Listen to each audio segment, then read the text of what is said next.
Hello, good morning. Thank you for joining us, whoever's gonna pop on in this morning. I'll be talking to Hannah Richards again, gut expert live, and Hannah's gonna be talking to us all about poo. It's a subject that either we're shy of talking about or we're quite comfortable with. I think sometimes we're more comfortable talking about it if we've got a child or a pet such as a dog, because actually we have to come into contact with it then. I'm just looking now if Hannah's around. I'm just going to wave a little bit. So I don't know if you're someone that when you do go to the toilet, if you avert your eyes or if you actually do check what you've deposited. So Hannah's going to talk us through a few signs of what's going on in our body, what to look for, and it'll all be really fascinating. Last time Hannah and I did a live, we just kept chatting and it ended up being about 50 minutes. So today we've said we promise to keep it to 30 minutes. I think that's plenty for everyone, isn't it? We don't want to keep you too long, but if we do go on quite a while, then maybe we'll make it into 2 parts. We'll do something like that. So I'd love to hear, I can see some lovely people joining, just doing a bit of waving. Let me know where you are today. What plans have you got from the weekend, for the weekend? Hi, Hannah's just joined. Brilliant. Okay, so let's go live with her. Just joining us now. Yay! I managed it. I went to go live this morning and I had a block about how to go live. Oh my goodness! I know, anyway, I know. I sorted it. Good. So Hannah, I just said I'm very conscious. The last time we did a live, we didn't ramble on. It was all great content, but we kept people quite a long time. So we're determined to keep it to just 30 minutes today, just to respect everyone's time. It is Absolutely. Friday afternoon after all as well. I'm very happy to talk quicker than usual. Okay, so Hannah, I'm not going to do much talking on this. We've said over to you to just give everyone lots of lovely information and help them with poo. With poo, well, yes. If any questions, do ask me a few questions and interrupt me. Poo is such a taboo subject, isn't it? You know, when I was writing about constipation, I was writing about depression as well, and I realised that the Brits are really bad about talking about a couple of things. The first one is sex, and the second one is the bowels. And I always say the easiest thing you can do for your health is to have a look at what your bowels are doing, because they are great predictors of what's going on inside. Gillian McKeith and loads of people out there always used to say, you are what you eat. I like to say you are what you don't excrete, because everything that we do, everything that we eat is intelligent information, and it makes up stuff in the body, and that stuff then gets crossed over, hopefully it gets absorbed into making energy and hormones and cholesterol and all these really, really important things that make up our beautiful cells. So what your poo looks like and what it says about you is, I think, quite interesting. I talk about poo all day. So let's get going. Let's talk about what is optimal, and then we can take it from there. So for me, I think there are 2 really good vital signs when you wake up in the morning. One is you wake up and you're hungry, and the other is you wake up and you need a poo. Now, if you wake up in the morning and nothing happens, then you've got to question how much energy have you got. A lot of people always say, oh, I'm a great sleeper. I can sleep for 12 hours. And I always say, have you considered that your body hasn't got enough energy to actually wake you from your slumber? So sometimes we think that a lot of sleep is a good thing. So when you wake up, you want to have really high energy, really good body temperature, and your bowels want to excrete. They've been asleep for 8 hours. You've had a meal. And then we want to detoxify. In fact, the best detoxification is, as you'll probably agree, Rosie, is doing a poo, you know? So a lot of people only go once a week. A lot of people go twice a week. A lot of people go every other day. But the optimal is 3 times a day. You want to be moving 12 inches of feces every single day. Now, for some people, that might be twice a day, and that's totally fine. That's your regular. You might only have 2 meals. But you do want to be moving bowel, feces out of the bowel after you've eaten. And that is why the bowel loves regularity. It loves to know breakfast at 7. It loves to know that breakfast is at 12 and then dinner is at 7 or whatever it is. It likes that regularity. So if you're finding that you're not very regular with your bowel, then start eating regular meal times. So this, get ready for some pictures, guys. Brace yourself. Brace yourself. This is real. When I do the fungal one, I have to show people's toenails, and that you really have to brace yourself for the toenails. But anyway, this one isn't too bad. I was going to show you the Bristol stool chart as well. Sorry, fishing around. So this is the very boring British Bristol stool chart, where we can see that we're aiming for this kind of this kind of bowel movement. Up here we have sort of rabbit pellets. Then we have a bit of dehydration. It's a bit bumpy. This is sort of the perfect specimen. This starts to get on the looser side, so we're going from hard to soft. This gets a bit breaky, looking at malabsorption, almost colitis-y types, and then right down to sort of a liquid where it can be diarrhea. However, this is a much more fun chart. It's called the Poopy Policeman lineup, and we're going to start very quickly with this chap here. And this is what we are absolutely looking for. We're looking for a good bowel movement, sort of 6 inches. We're getting graphic here, so bear with me. You know, you don't want to do a lot of wiping when you want a good, you know, some people call them torpedo poos. And you don't want to see any blood. You don't want to see any mucus. You don't want to have any straining. You don't want to be sort of shocked at the smell either. That's looking at toxicity. You just want to, it's a bit like getting your period, Rosie. Your period should just go, knock, knock, I'm going to be with you tomorrow. And you're like, okay, thanks. And it's,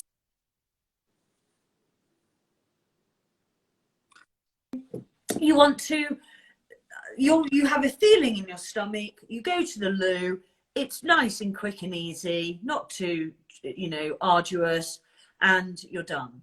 So that is the optimum. That says we've got good hydration, it says we've got good digestion, good absorption, assimilation, and elimination. Now, let's have a look where we could be going wrong. So second on the lineup, we've got Mr. Stinker. This is a fun chart. Isn't it a fun chart? Isn't it a fun chart? Oh, dropped it. So when you've got a stinker,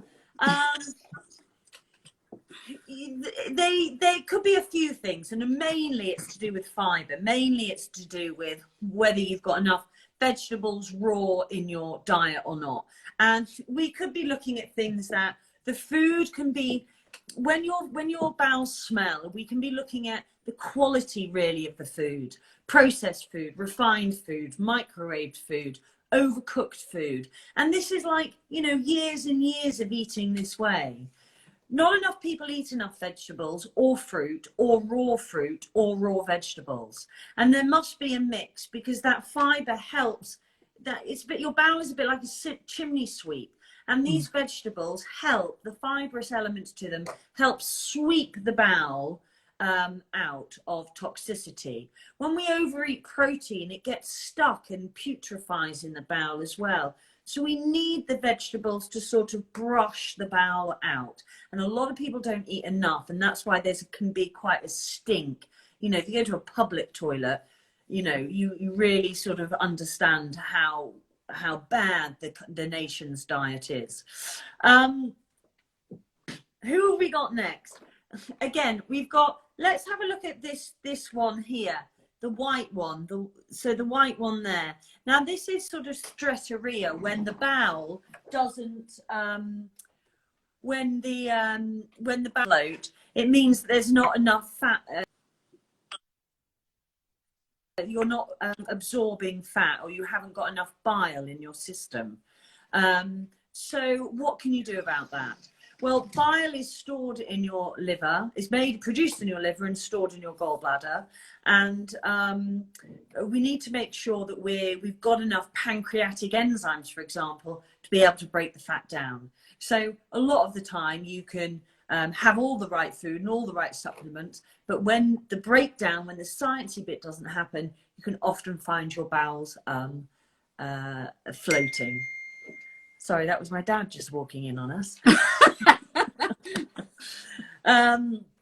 Anyway, so you can often find the bowels white and they can float as well. So that's when we need to that's when we can address that. Now, a really obvious thing is people eating too many nuts in their diet, for example. Yeah. So if you are literally sat there at the desk with a whole bag of nuts, and you're eating them every single day, then you have found your answer, I would say. If you think that you don't really eat a lot of fat in your diet, then it might be a malabsorption issue, and it might be that bile acid issue, or bicarbonate or something like that. Did I have any more notes on that? Alison missed the picture of that poo. Would you mind showing it again? With pleasure, Alison. So I'm just going to show them one at a time so you don't get confused, but he's that little white guy there who's sort of a bit skinny, and you can flush the loo and he won't go. He's like, I'm not going, I'm hanging around. It's like he's got armbands on. So yeah, bile salt deficiency it can be as well, and the pancreatic enzymes, so your lipase, protease and amylase. You can just be deficient in breaking food down, which is why they float. Who else have we got? The bodybuilder, the big one in the middle there. So the bodybuilder is just an example of way too much protein in the diet. And it can be bad protein, it can be processed protein, and often bodybuilders, real gym bunnies, too many protein shakes. Often people who go on these diets that just require protein shakes can end up being constipated, or certainly have an issue with getting the bowel out. Sometimes the bowel's too big, you know, that's when it can become painful. So there is a difference between blood in the stool and seeing blood as well. So sometimes when there's constipation or the bowel is quite big, you can rip the tissue and that can be the blood, but that's not occult blood in the bowel, which would come from inside of the colon. Who else have we got? We've got a really obvious one here. So he's the pebbly one, this guy. And again, that is a bit of constipation on the Bristol stool chart. That is the top one, number 1 on the Bristol stool chart. And that, yes, it's very obvious to say it's dehydration. But again, it's absorption of your water from your teas, your coffees, your juices, your drinks, whatever. It's all water, it all counts.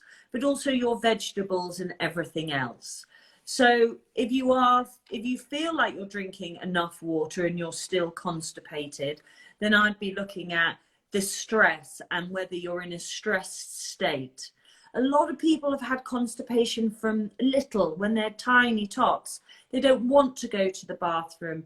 Maybe they've met girls more so. I see many more females with constipation than males.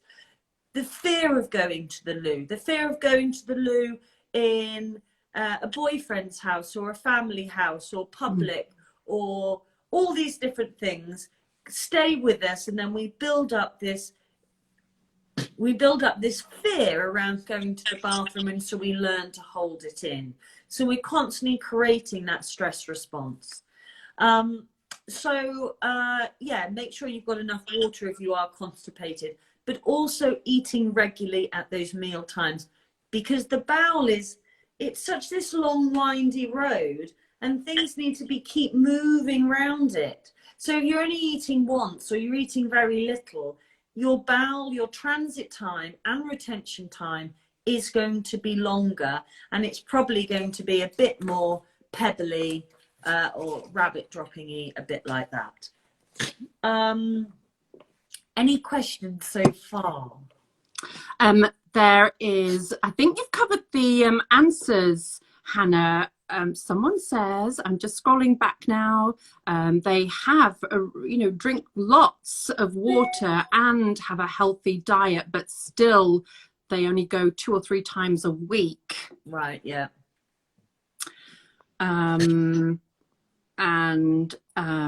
Someone else is suffering health-wise, but actually goes to the toilet really beautifully. So there's sort of a compensation thing going on there. Yeah. I've got a couple of questions, Hannah, actually for you, which I hope resonate with the audience. One would be, so is it harmful if we feel the urge to go to the toilet, but we think, actually, it's not quite convenient? Is it harmful for us to hold it in and wait? Yeah, I would interrupt a meeting to go to the bathroom. If you've got to go, Annie said it straight, when a girl's got to go, girl's got to go. It's a natural process. Always go, and really try not to hold anything in. I would definitely try not to do that. But of course there are times when we need to, for sure, absolutely. As long as you don't create this habit. You see, sometimes, like I say, I have to figure out the health history of people, and whether constipation is they've been brought up with it, they've had it all their lives, if it's historical, and then I say, you're really good at constipation, and what we need to do is get you really bad at constipation. But it is learnt traits. It is those learnt traits from holding it in, and a lot happens in childhood. And also, I'd have to say, it's more of it's quite sort of that sort of British mentality as well. There's not the freedom in it. I started off by saying the Brits are really bad at talking about sex and loving their bodies, and certainly from a young age told to cover them up. We don't talk about periods well enough. Girls are almost ashamed being younger, having periods. It's not an open topic. And it's the same with bowels as well. You mention the word poo and people are like, woo. Well, we all do it. It's just some do it better than others. So it's really important to talk about and make it funny, so that we all have a better relationship with our bodies. The amount of laughter emojis we've received after saying we're going to talk about poo is so funny. We all giggle like school children, don't we? It's so funny.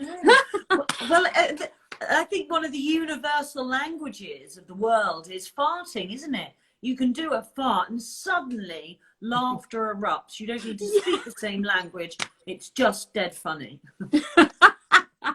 That's so funny. And I was saying just before you joined, some people, I'm sure, don't even want to look at it. Just walk away, flush the chain, wash their hands and walk away. But if we have a baby, or if we have a dog, we're actually forced to look at it, and then you start to notice the difference in theirs. So we really should be doing the same with ours. Exactly. It tells us a lot about undigested particles we see in the food. A lot of people don't chew, a lot of people don't sit down to eat, and that shows up in the food. So you haven't really got you haven't really extracted all the nutrients and vitamins from the food, because good digestion starts here. Chewing. With the teeth.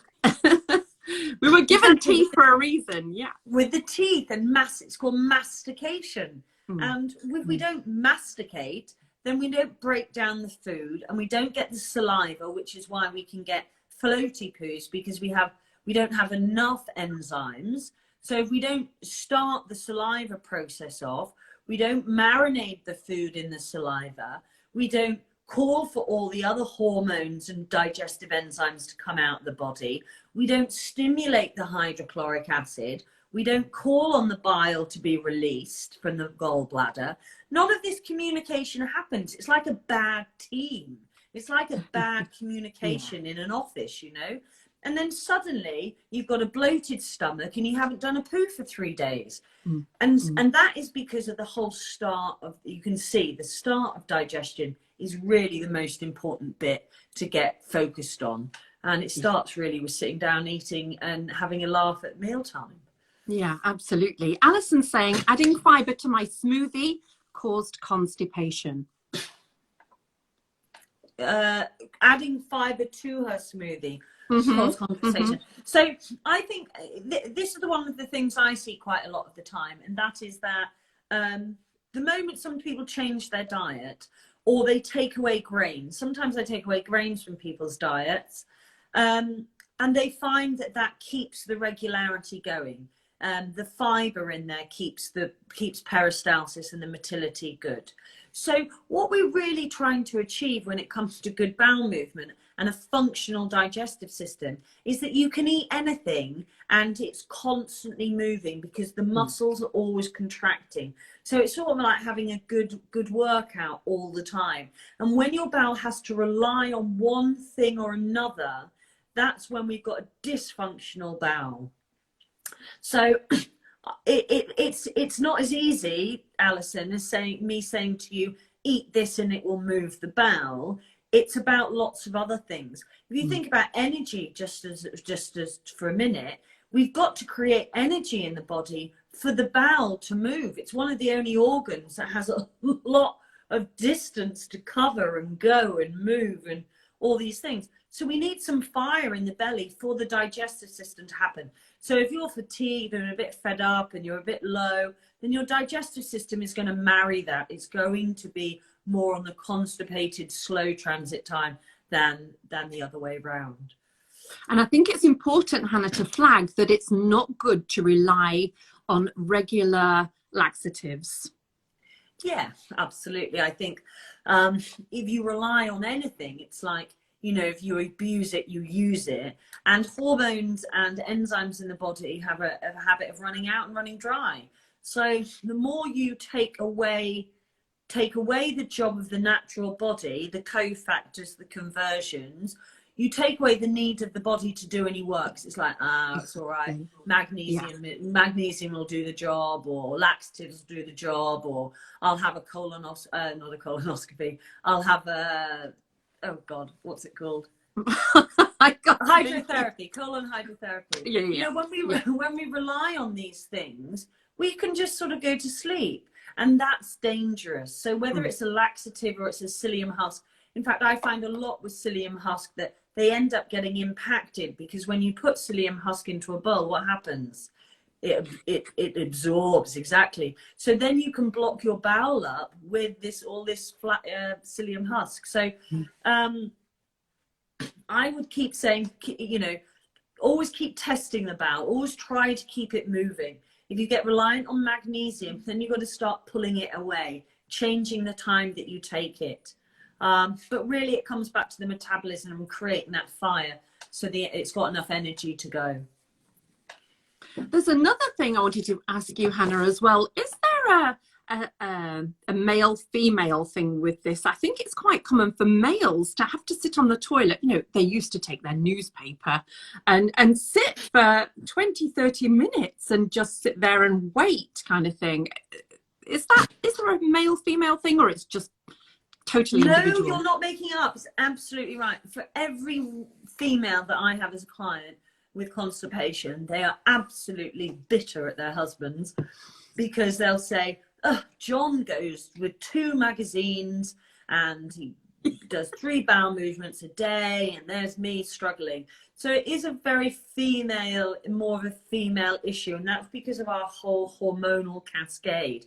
But it's also quite psychological as well, and it is about the way we've been brought up, and it is about it being how it's being viewed as well. So there's a lot of psychological element to constipation, certainly for females. But our bowel does change around the period as well, with the influxes of progesterone and estrogen at the same time. But I think here's one of my really best top tips for people struggling with bowel movements. Humans are the only people that pump feces up.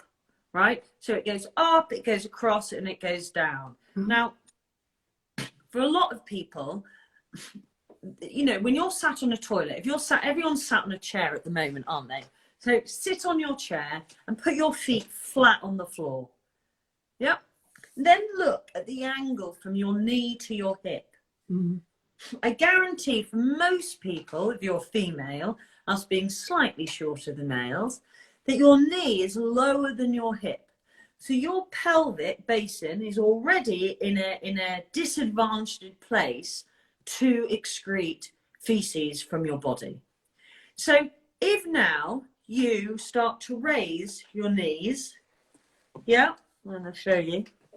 You start to raise your knees, so suddenly you get your knees higher than your back, than your pelvic basin. You are now squatting, and your pelvic basin is low.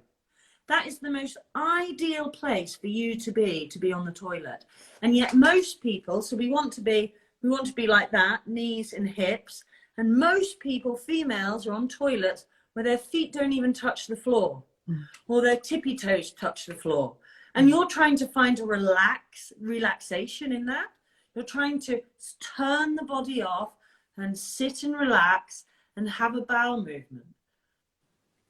But you're ergonomically completely in the wrong position. So get 2 toilet rolls, put your feet on them, and drop your bowel down, and you will excrete so much more than you ever had. Or get a stack of books, or a bucket, or buy a box. But make sure, as a female, your feet are on something every time you go to the loo. You will have a massive clearance than you've never seen before. We're not taught that, Hannah, are we? We're never taught that. Well, think about it. We go on holiday, we go to Greece, or we go to India, or we go to different countries where toilets are a hole in the floor. And we go, oh, gosh, I couldn't possibly go to the loo like that. And actually, it's the only way to go to the bathroom with your hips have to be lower than your knees. I would say that every woman, the way toilets are made are set up for constipation. That's fascinating. And I'm 5'7", so I can sit on a chair and my feet can be on the floor. 2 inches taller, like like the average man, or 5'10", then I'm just constantly in the best ergonomic position. And all toilets are the same. The only toilets that are different sizes are when you're 5 at school, and after 5 you go straight to an adult toilet, and that's when constipation can often start. So I'm not saying it's all down to the ergonomics of the toilet, but I say they've definitely got a lot to answer for. So definitely put your feet on a stool. If you're anything under 5'7", definitely it will make a difference. Amazing. So unconscious time's coming up, Hannah. We love doing these lives, and we're going to be doing 2 more every Friday for the next couple of weeks. We're doing lives at 1:30 here on the Healthy Juice Company's Insta. I'm just going to go through any more questions now so that we can get those answered. Katie's asking, she's interested in fibre supplements. If they can't get enough in their diet, what's best? Fibre specifically, I have got my top tips for constipation here, so I thought I'd share them. So we were talking about laxatives. So Katie, is it natural laxatives will be things like prunes and apricots, even stewing your fruit or cooking your fruit. So apricots would be good, prunes would be good, rice bran and apple pectin together can work quite well sometimes. I find grated carrot in the diet helps the bowels move as well. But I'm not a fan of psyllium husks, I have to say. No. Then you've got, and flax seeds. People soak flax seeds as well. I think they end up with the same problem as psyllium husk, and they end up compacting the bowel. Figs, yes, figs are good. Somebody's just asked. But again, it's about, they are still fixes. They're not getting to the root of the problem. And that's what we need to get to. And that starts here with digestion, or are we looking at acid reflux or dysbiosis, candida, parasites, a thyroid issue? The list goes on. Whilst these are natural remedies, they are obviously not the answer to everything. Ellen loves a long chat. Well, we could stay, Ellen, and loves talking about poo. So that's great. That's great. Just seeing if there's any other questions. I would say one of the best things I would advise if people are struggling with, if your bowels are on the harder side, then I would be looking more at things like digestive enzymes and being able to get in more enzymatic foods, proteolytic enzymes to help break food down and make it more absorbable. So definitely constipation for me always fits with people who are stressed or sympathetic. The two often go hand in hand. If you're a happy, lucky, relaxed person dancing around life, you're very, very, you're never really constipated. Life is, everything's moving in a nice rhythm. If you're constantly on a deadline or you're constantly stressed, look at me now, I'm getting stressed and my muscles are tightening and my anus will be tightening because every muscle in my body is tightening, and that's constipation. So in your autonomic nervous system, you've got sympathetic drive and the parasympathetic drive. And if you're living in a sympathetic drive, you're more likely to have issues with the bowel being constipated as opposed to the other way. If you're having bowels that are looser, more colitis-y type, 5 times a day, 10 times a day, this is looking more at things like IBD, colitis, but also it could just be because you've picked up an infection and your body is trying to excrete it as quickly as possible. And that's when often we get diarrhea. Your body just wants to expel what it's taken in, but it is saying, I don't want what I've got. Those two paradigms, you can look at they look at your emotional status, whether you're happy or stressed. Brilliant. Alison's got more questions. If anyone needs to leave right now, we can stay for a little while. Are you okay, Hannah? Just stay for a little while, just answer a few more questions. If anyone needs to leave now, because we're just past the half hour, just to mention, Hannah hasn't asked me to do this. I'm doing this off my own back. If anyone wants any more information, Hannah's written this amazing book called The Best Possible You. The way to get that is to visit Hannah's website, thegutclinic.net, and go on the shop there. You can purchase that. And also, we do need to mention that we've got an amazing collaboration which starts in just about 3 weeks' time. It is a juice and broth cleanse. I had to think about those words then. Juice and broth cleanse for 5 days. And the dates are Tuesday the 23rd to Saturday the 27th of March. And to book, visit thehealthyjuicecompany.co.uk website and you'll find all the information on there. So I just wanted to say that in case anyone needs to leave. But to continue with the questions, Alison's got 2 questions. Yes. Is a low-carb diet okay for bowels, and can menopause cause constipation? What was the first one again? Sorry, is a low-carb diet okay for the bowels? How does that affect the bowels, Hannah? Well, I think too high protein diets are not good things. So keto works for a lot of things.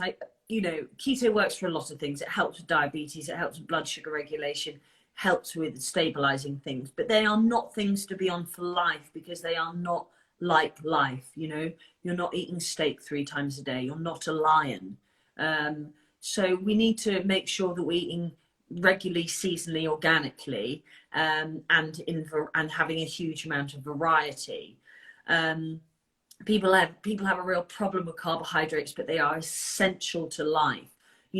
Give up the Mars bars, the Snickers and the Doritos, but make sure you've got your rice, your sweet potato and your lovely sourdough. There's nothing wrong with any of those things. It's our obsessive compulsive need to overdo things or underdo things, rather than trying to find that grey zone in our lives where we're happy and content. And because we struggle with that so much, we go to either ends of the paradigm and we go, let me fast or let me overdo. And you will run into problems along the line with any of those types of diets in the long run, because you can't cut out fat or protein or carbohydrate. And especially for women, we need carbohydrates almost more than men because of our female hormonal, steroidal hormonal pathways.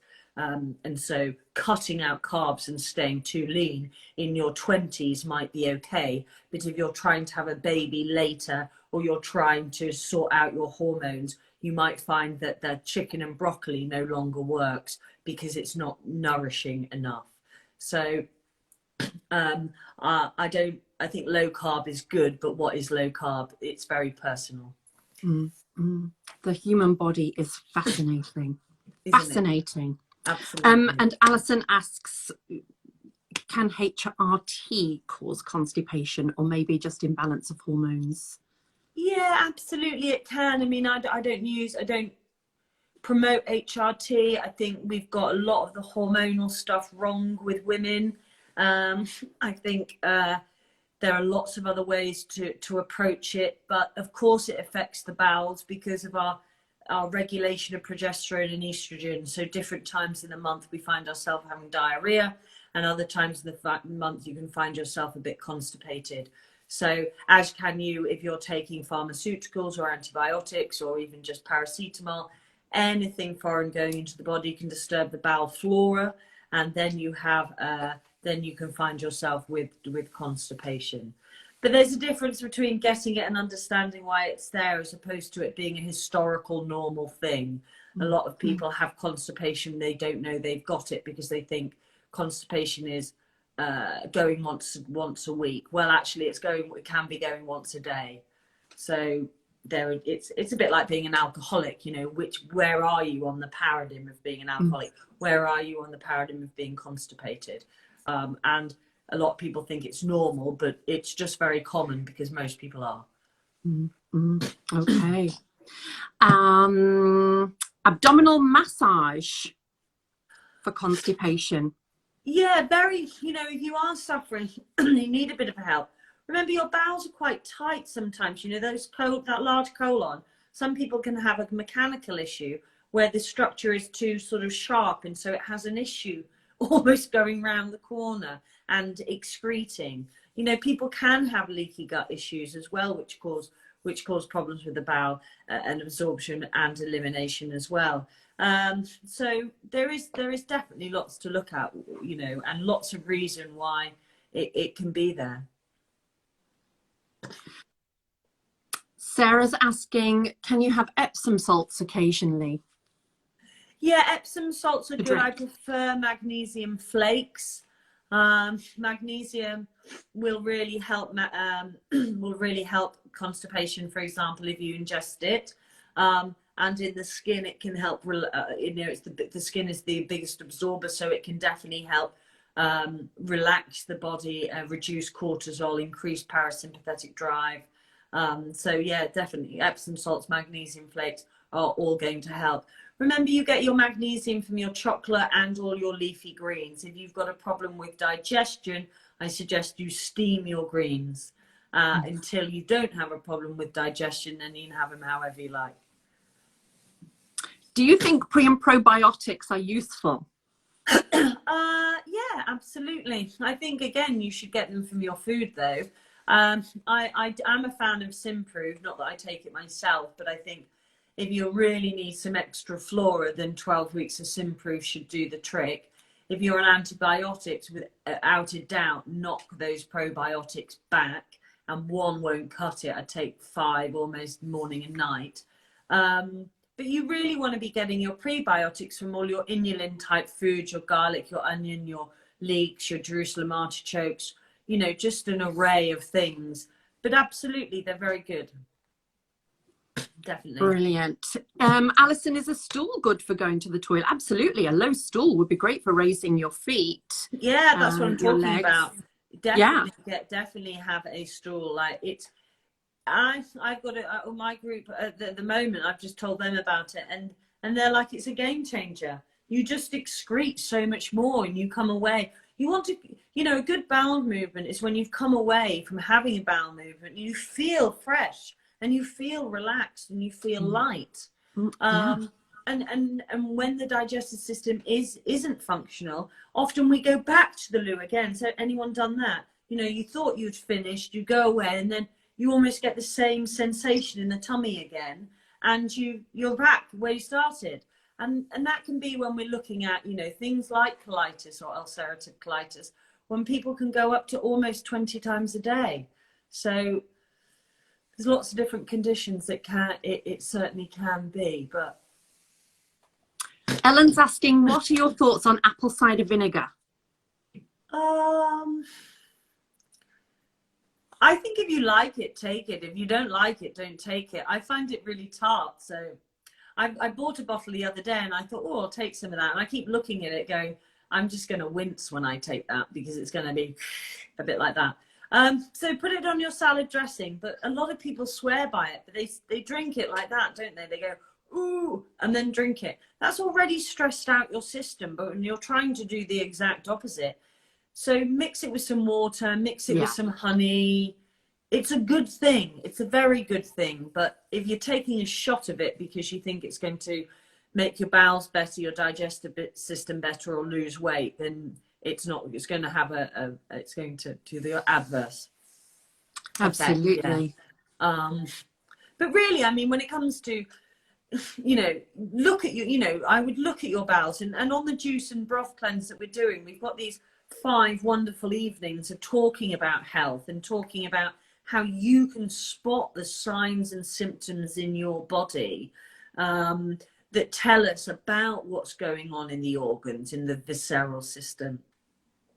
And that's, you know, from looking at our nails. We're going to talk about our nails, we're going to talk about our tongues, we're going to talk more about our poo, we're going to talk about our face and where our colorations are and different lines and all these different things that give you the tools to be your own doctor.